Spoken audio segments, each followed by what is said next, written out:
যমুনা সেতু পূর্ব Ibrahimabad railway station থেকে ঢাকা ও উত্তরবঙ্গের সঙ্গে বৃহত্তর ময়মনসিংহ অঞ্চলের মানুষের সরাসরি রেল যোগাযোগ উন্নয়নের জন্য প্রায় 250 কোটি টাকা ব্যয়ে যমুনা সেতু পূর্ব ইব্রাহিমাবাদ রেল স্টেশন থেকে জামালপুর জেলার সরিষাবাড়ির তারাকান্দি রেলওয়ে স্টেশন পর্যন্ত আঞ্চলিক এই রেলপথ নির্মাণ করা হয়। যমুনা সেতু পূর্ব ইব্রাহিমাবাদ রেল স্টেশন আধুনিকায়নের কারণে ভুয়াপুর রেল স্টেশন থেকে যমুনা সেতু পূর্ব ইব্রাহিমাবাদ রেল স্টেশন পর্যন্ত 3 বছর ধরে বন্ধ রয়েছে ট্রেন চলাচল। এতে টাঙ্গাইলের ভুয়াপুর, গোপালপুর, কালীহাতি, ঘাটাইল, ধনবাড়ি, মধুপুর এবং জামালপুর ও ময়মনসিংহ জেলাসহ উত্তরাঞ্চলের কমপক্ষে 21টি জেলার মানুষ চরম ভোগান্তি ও জনদুর্ভোগের শিকার হচ্ছেন।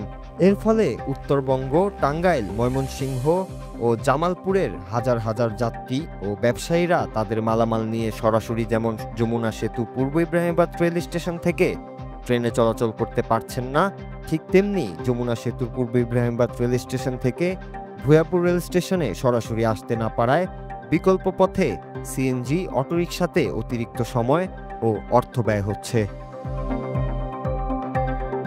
যাত্রীরা বলেন, যমুনা নদীতে নবনির্মিত যমুনা রেল সেতুর উদ্বোধন হয়েছে প্রায় 8 মাস আগে, তবুও কেন ভুয়াপুর রেল স্টেশন থেকে পূর্ব ইব্রাহিমাবাদ রেল স্টেশন পর্যন্ত সরাসরি ট্রেন চালু হচ্ছে না তাদের জানা নেই। এ ব্যাপারে কর্তৃপক্ষ উদাসীন বলে অভিযোগ করছেন যাত্রীরা।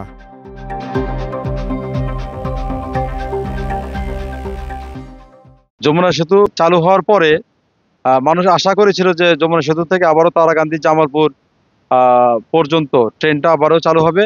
এখানকার ভপুরের মানুষ আবারও জামালপুর, তারাকান্দি, ময়মনসিংহ হয়ে ঢাকায় অনেকেই যাতায়াত করতে পারবে, কিন্তু সেটা আমাদের আসলে সেই ভোগান্তি রয়ে গেছে। অনেকেই যমুনা সেতু থেকে ভপুর আসে বিভিন্ন সিএনজির করে, আবার তাদের বাড়তি ভাড়া লাগে, সময় ব্যয় হয়। আমাদের অনেক ভোগান্তি হচ্ছে, সময়ের ব্যয় হচ্ছে, তারপর অর্থের হচ্ছে। আমরা চাই যমুনা সেতু পর্যন্ত এই ট্রেনটা আবার চালু হোক আগের মতো। আমাদের ভেঙে ভেঙে আসতে হয়, যারা উত্তরবঙ্গের মানুষ সিরাজগঞ্জে, তাদের ওখান থেকে ভেঙে আবার সিএনজি করে, আবার মাঝে মাঝে সিএনজি পাওয়া যায় না, ভ্যান, এভাবে আসতে হয়। আবার রাস্তার কাজ চলছে, ভাঙাচোরা। আমরা যারা টাঙ্গাইল থেকে আসি, এই রাস্তায় প্রচুর যানজট থাকে। আমরা তো চাচ্ছি যত দ্রুত সম্ভব যাতে ট্রেনটা যমুনা সেতু পর্যন্ত যায়। আমরা যারা ট্রেনের যাত্রী রেগুলার যাতায়াত করি, তারা যাতে স্মুথলি আমরা চলাফেরা করতে পারি। এ ব্যাপারে ভুয়াপুর স্টেশন মাস্টার আব্দুল কাদের বলেন, ভুয়াপুর রেল স্টেশন থেকে যমুনা সেতু পূর্ব ইব্রাহিমাবাদ রেল স্টেশন পর্যন্ত সিগন্যালের কাজ বাকি রয়েছে। চলতি বছরের ডিসেম্বর মাসে পুনরায় ট্রেন চলাচল চালু হবে বলে জানান তিনি। ভুয়াপুর থেকে ইব্রাহিম স্টেশনটি প্রায় 3 থেকে 4 বছর নাগাদ স্টেশনটি লাইনটি বন্ধ আছে। ইব্রাহিমাবাদ স্টেশনটি সংস্কার করার জন্য এই লাইনটি বন্ধ ছিল।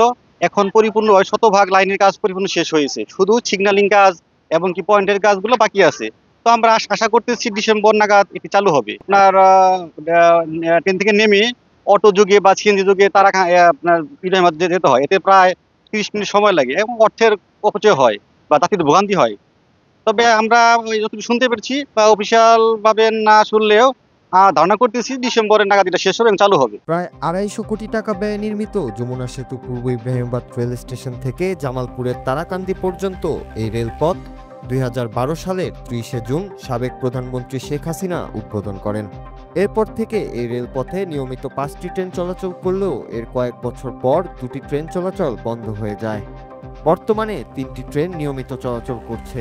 অতি দ্রুত ভুয়াপুর থেকে যমুনা সেতু পূর্ব ইব্রাহিমাবাদ রেল স্টেশন পুনরায় ট্রেন চলাচল করা হলে দুর্ভোগ ও ভোগান্তি পোহাতে হবে না, এমনটাই প্রত্যাশা যাত্রীদের। Noor Raju, Bangla TV news desk.